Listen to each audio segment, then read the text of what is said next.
Party की सरकार आई है, लगातार आउटसोर्सिंग को बढ़ावा देने का काम कर रही है। मानव लगभग 7-8 वर्षों में हमने कई बार प्रश्न लगाया था और माननीय संसदीय कार्य मंत्री जी ने समय समय पर उसका उत्तर भी दिया था। मानव हम यही तो कहना चाहते हैं कि आखिर जब सारे विभाग उत्तर प्रदेश में काम कर रहे हैं और बहुत से ऐसे आयोग बने हुए हैं, तो ना जाने नित्य नए नए आयोग बना करके सरकार बेरोजगारों को ठगने का काम करती है। मानवर जहाँ तक आउटसोर्सिंग है, बाबा साहब ने जब संविधान सभा में कहा था कि भारत के अंदर एक बेहतर संविधान है, लेकिन ये सरकार की नीयत पर निर्भर करता है। यदि सरकार की नीयत अच्छी है तो अगर संविधान में कुछ प्रावधान नहीं प्रभावी होंगे तो भी सरकार की नीयत अच्छी होगी तो सरकार बेहतर काम करेगी। मानव यही तो हम सरकार से जानना चाहते हैं, आखिर आपके सामने वो कौन सी परिस्थितियां हैं जिसके कारण आप परमानेंट नियुक्ति नहीं कर रहे हैं। आपके पास आयोग हैं, शिक्षा आयोग, लोक सेवा आयोग, अधीनस्थ सेवा आयोग। तो हमने कहा था कि आउटसोर्सिंग, हमें खुशी है कि हमारी बातों को सरकार ने कुछ बातों को संज्ञान में लिया है। कल माननीय मुख्यमंत्री जी ने बजट के बाद जो प्रेस कॉन्फ्रेंस किया था तो उन्होंने कहा था कि नहीं, हम आउटसोर्सिंग के लोगों को 16,000 से लेकर 20,000 तक वेतन देने का, और उन्होंने कहा एक कारपोरेशन भी बनाए। तो मनोहर, आप कारपोरेशन क्यों बना रहे हैं? यही तो हमारी शिकायत है। इस समय उत्तर प्रदेश में 9 लाख से ज्यादा आउटसोर्सिंग कर्मचारी हैं। ये नगर विकास मंत्री जी, ऊर्जा मंत्री जी बैठे हैं। इतने योग्य विद्वान आदमी के रहते मानवर सबसे ज्यादा 96,486 तो आपके ऊर्जा विभाग में आउटसोर्सिंग है। नगर विकास में मानवर 1,70,143 ये आपके नगर विकास में है। तो क्या आप इसमें हमारे पिछड़े और दलितों को आरक्षण देने की आपकी व्यवस्था है? आपने जब प्रश्न आपसे हम खड़ा करते हैं, आप एक नई व्यवस्था लेकर के आते हैं। हमने पूछा था आप इनको कर्मचारी नहीं मान रहे हैं, तो आज मुख्यमंत्री जी ने कल स्वीकार किया कि अब हम मुख्यमंत्री जन आरोग्य के माध्यम से 5 लाख तक हम इनको इलाज फ्री करेंगे।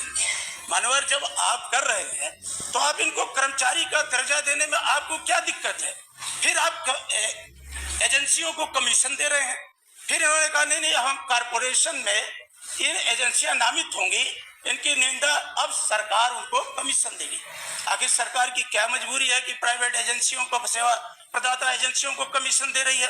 और एक समान काम के लिए समान वेतनमान हम जब जाते हैं आपके मेडिकल कॉलेज में, चाहे लोहिया संस्थान में जाएं या आजमगढ़ के अंदर सदर अस्पताल में जाएं, अभी कुछ दिन पहले मनोर में गया था, हमारी नर्स बहनें खड़ी हो जाती हैं कि विधायक जी हम आउटसोर्सिंग के हैं, हमें 14,000 मिलता है, और जो हमारी पुरानी नर्सें जिन सरकारों को आप कोसते हैं वो पाती हैं 60,000, 65,000, 70,000। आप इतना बड़ा भेदभाव लाते हैं। और हमारे आरक्षण, क्या आप आउटसोर्सिंग में आरक्षण देने पर विचार करेगी सरकार? और नहीं है, आउटसोर्सिंग में आरक्षण नहीं। माननीय संसदीय कार्य मंत्री जी, आप एक नया सामंत पैदा किए हैं, वो हमारे बेरोजगार नौजवानों को ठगने काम करता है, कमीशन लेता है। और मैंने खुद, जो आपकी आउटसोर्सिंग एजेंसी काम कर रही है, हर दूसरे तीसरे महीने उन्हें बाहर कर देती है, 3-3 महीने तक उनको वेतन नहीं देती है। तो आप लगातार उत्तर प्रदेश के बेरोजगार नौजवान नवयुवतियों के साथ आपका दोहरा व्यवहार है। आप समाजवादियों को कहते हैं कि समाजवादियों का चरित्र दोहरा है। सबसे ज्यादा तो भारतीय जनता पार्टी की सरकार का दोहरा चरित्र है कि आप समान काम के लिए समान वेतन की व्यवस्था नहीं कर रहे हैं, परमानेंट नियुक्ति भी नहीं दे रहे हैं। आप जब इतना बार हमने इस बात को उठाया तो कल माननीय मुख्यमंत्री जी ने स्वीकार करके माननीय मुख्यमंत्री जी ने वो एक आयोग गठित करने का बात कही है। और माननीय मुख्यमंत्री जी ने मानवर कहा कि हम सेवा प्रदाता एजेंसियां अपना पंजीकरण कराना होगा, प्राथमिक सीधे उनके खाते में जाएगी। चलिए, मैं आपका स्वागत करता हूं कि आपने व्यवस्था दिया। विभागों में विभाग कर्मचारियों को भेजेंगे, कितनी आवश्यकता है? आउटसोर्सिंग एजेंसियां, माननीय संसदीय कार्य मंत्री जी, मैं आपसे एक सीधा बात प्रश्न करता हूं कि जब आप सरकारी खजाने से इनको देते हैं पैसा, एजेंसियों को, सेवा प्रदाता एजेंसियों को, तो आप इनको सरकारी संविदा क्यों नहीं कर देते हैं? क्या ऊर्जा विभाग, आपका स्वास्थ्य विभाग, पंचायती राज, 9 लाख से ज्यादा आज आउटसोर्सिंग कर्मचारी हैं। क्या सरकार इनको संविदा के आधार पर नियुक्त करके अस्थायी करने पर विचार करेगी? क्या जो हमें संवैधानिक व्यवस्था के तहत आरक्षण मिला है, क्या आउटसोर्सिंग एजेंसियों के माध्यम से आरक्षण व्यवस्था का पालन करवाएगी सरकार? मेरा है सीधा आपसे। और समान काम के लिए क्या समान वेतन देने पर सरकार विचार करेगी? मेरा है सीधा सवाल आपसे है। माननीय अध्यक्ष जी, माननीय सदस्य ने किया, कुछ दिनों से इनके पास इसके अलावा कोई बात बची नहीं है।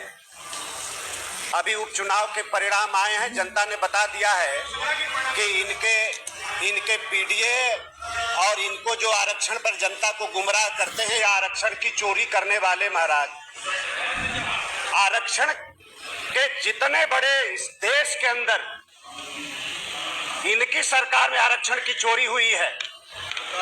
और अति पिछड़ों के साथ, दलितों के साथ इन लोगों ने जो व्यवहार किया है, माननीय आपको मैं जवाब दूंगा, आपकी एक बात का जवाब दूंगा, आपकी पूछा उसको ना आप इतना लंबा भाषण कर रहे हैं, आप इतना लंबा भाषण कर रहे हैं, आप इतना लंबा भाषण कर रहे हैं, आप इतना लंबा भाषण कर रहे हैं। अरे जवाब मंत्री जी, सारे पिछड़ों का हक जवाब ये जो पूछा उसका जवाब दी, कहीं का नहीं छोड़ा आपने। अरे हमसे बात करिए माननीय मंत्री जी, नहीं छोड़ा। अरे मंत्री जी मैं इधर बैठा हूँ, उधर नहीं हूँ। हाँ इधर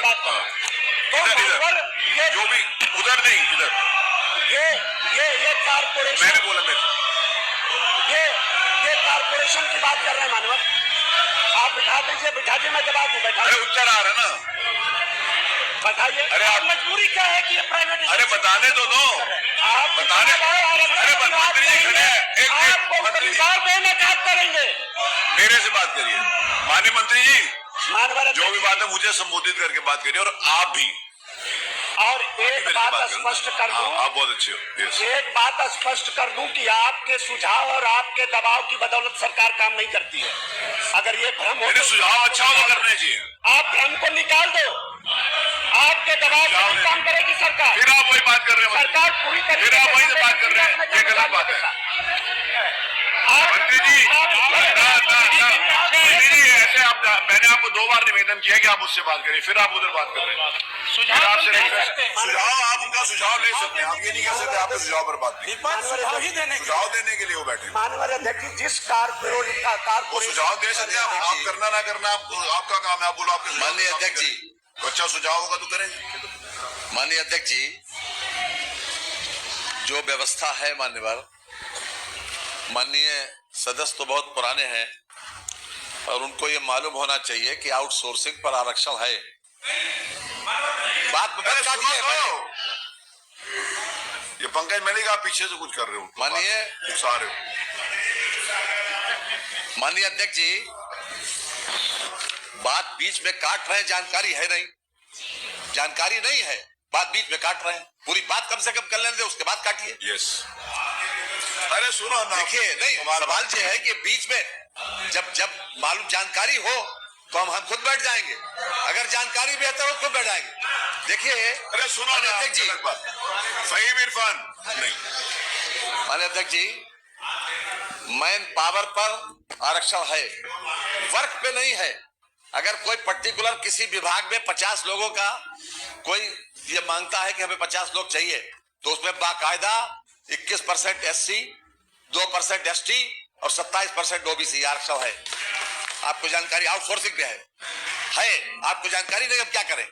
सवाल ये है तो ये जानकारी क्यों कह रहे हैं ऐसा? क्या हाउस में बोल रहे हैं? आप जिम्मेदार आदमी हैं, मैं भेजे दे रहा हूं आपको शासनादेश। दूसरी बात, वर्क पे नहीं है। अगर कोई पर्टिकुलर कहेगा हमें सफाई वाला व्यक्ति चाहिए, हमें कोई बढ़ई चाहिए, या हमें कोई किसी प्रकार का अगर वर्क असाइन करके भेजेगा, उस पर आरक्षण नहीं है।